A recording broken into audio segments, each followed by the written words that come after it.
Pagdedesisyunan ng COMELEC ang pagpapalit sa mga Duterte Youth Representatives.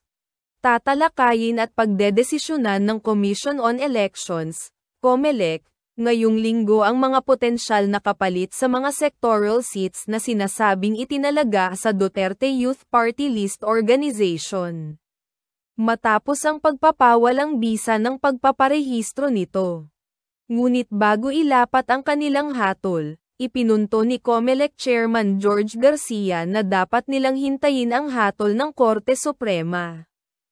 Pag-uusapan ng Commission and Bank ang mga posibleng resulta ngayong Miyerkules sakaling makonsela ang pagpaparehistro ng Duterte Youth Party List. Dapat 3 pwesto ang nakuha ng party list. Pero sino ang dapat pumalit sa kanila? Sino ang dapat ideklara ng komisyon? Pahayag ni Garcia. Ayon sa kanya, pipiliin ng komisyon ang party list organization o mga kinatawan na idedeklara para sa 3 pwesto na iiwanang walang laman ng Duterte Youth sa kapasidad nito bilang National Board of Canvassers. Nauna nang pinagtibay ng komisyon ang pagkansela ng pagpaparehistro ng Duterte Youth Party List sa botong 5.1.1. Maaari pa ring dinggin ng Korte Suprema ang apela sa hatol ng COMELEC ng Kabataang Duterte. Ayon kay Garcia, tatalakayin ng komisyon ang isyu sa kanilang legal department. Gayunpaman, ani Garcia, hindi pa nila ipatutupad kung anuman ang kanilang desisyon hanggat hindi nagiging pinal at executory ang ruling sa Duterte Youth. Nakatanggap ang Duterte Youth ng 2,338,564 na boto noong 2025 midterm elections, kung saan naging kwalipikado sila para sa 3 pwesto sa House of Representatives. Ngunit sinuspinde ng COMELEC ang proklamasyon nito dahil sa mga nakabinbing, seryosong alegasyon, laban sa grupo. Naglabas ng press statement ang Duterte Party List sa Facebook page bilang tugon. Press Statement, August 29, Duterte Youth Party List, we will file on Monday a petition in the Supreme Court, SC, to declare the COMELEC's Act as unconstitutional, kung matapang na dineklara ng Supreme Court na unconstitutional yung aksyon ng lampas 200 na congressman laban kay VP Sara Duterte. What more etong 5 na COMELEC commissioners now who voted to cancel a top-winning 2025 party list na inihalal ng lampas 2.3 million Filipinos.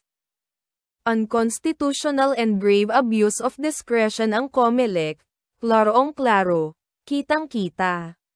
Duterte Youth Party List Chairman Ronald Cardimes stated the following, "This is not surprising. We have expected COMELEC to be like that na babaluktutin ang batas. Sa Supreme Court lang talaga tayo umaasa. We will file a petition for review in the Supreme Court on Monday, September 1, to challenge this act of COMELEC which is clearly very unconstitutional and a grave abuse of discretion. We thank COMELEC 2nd Division Presiding Commissioner Ray Bulay, for siding with the law and declaring that Duterte Youth Party List has no violations under the law. Para sa ibang COMELEC commissioners, ngayon lang tayo nakakita ng ganitong mga klaseng opisyal na kayang ipanalo ang talo, kayang ay patalo ang panalong panalo. Mapapatanong ka talaga kung lahat ba yang 5 na pumirma ay abogado o merong hindi abogado sa kanila, dahil very clear ang batas, Party List Law, Republic Act 7941, Section 5. Registration. The COMELEC shall publish. Bakit ay twist nila sa decision nila na tayo dapat ang nakahula na tayo ang mag-publish ng ano at kailan? Sa batas mismo, klaro na sila dapat. Tapos sa ibang mga alegasyon ng mga makakaliwang grupo na nag-file sa atin noong 2019 pa, wala man lang kahit isang pruweba, yun ang kinatigan nitong 5 COMELEC commissioners. Kaya basahin nyo ang desisyon nila today. Nilagay nila na no need to further discuss. Talagang mahirap i-discuss ang mga issue na hindi naman talaga nag-e-exist tapos kinatigin nyo. Sakto sa ibinabalita sa atin ng mga intel officers na nag-negotiate daw ang ilang taga-COMELEC at ilang natalong party lists na i-disqualify tayo agad para sila na ang makaupo, kahit talo sila. Ang Duterte Youth Party List ang nakakuha ng pinakamalaking boto ng mga OFW sa iba't ibang bansa sa buong mundo at ang pinakamalaking boto ng ating mga pulis, sundalo, at tropa ng gobyerno through the local absentee voting, LAV, at boto pa ng milyon-milyong Pilipino.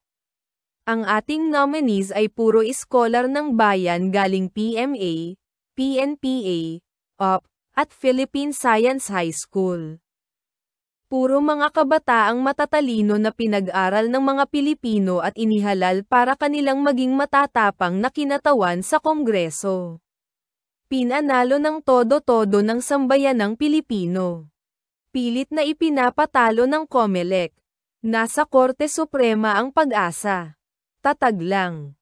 Ang Duterte Youth Party List ang kaisa-isang nagbabalik ng death penalty sa bansa laban sa mga kurakot, plunderers na pinagkakakitaan ang mga proyekto ng DPWH, kalsada, at flood control projects. Tayo lang ang kaisa-isang nagbabalik ng death penalty laban sa mga rapists, kidnappers, at heinous criminals na banibiktima ang mga Pilipino. Tayo lang ang kasama ng PNP, AFP, at mga tropa ng gobyerno sa paglaban sa mga teroristang NPA at makakaliwang grupo na pumapatay sa tropa ng gobyerno at nire-recruit ang mga kabataang Pilipino. Tayo lang ang nagtangka mag-file ng impeachment laban kay PBBM.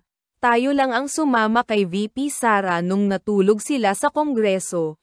At tayo lang ang nagtanggol kay Pangulong Duterte sa Quadcom hearing. Kaya tayo ang ibinoboto ng milyong-milyong Pilipino tapos pilit ipinapatalo ng COMELEC. Laban lang tayo, para sa mga tropa ng gobyerno at sambayanang Pilipino. Magtiwala tayo sa last bastion of democracy, ang Supreme Court.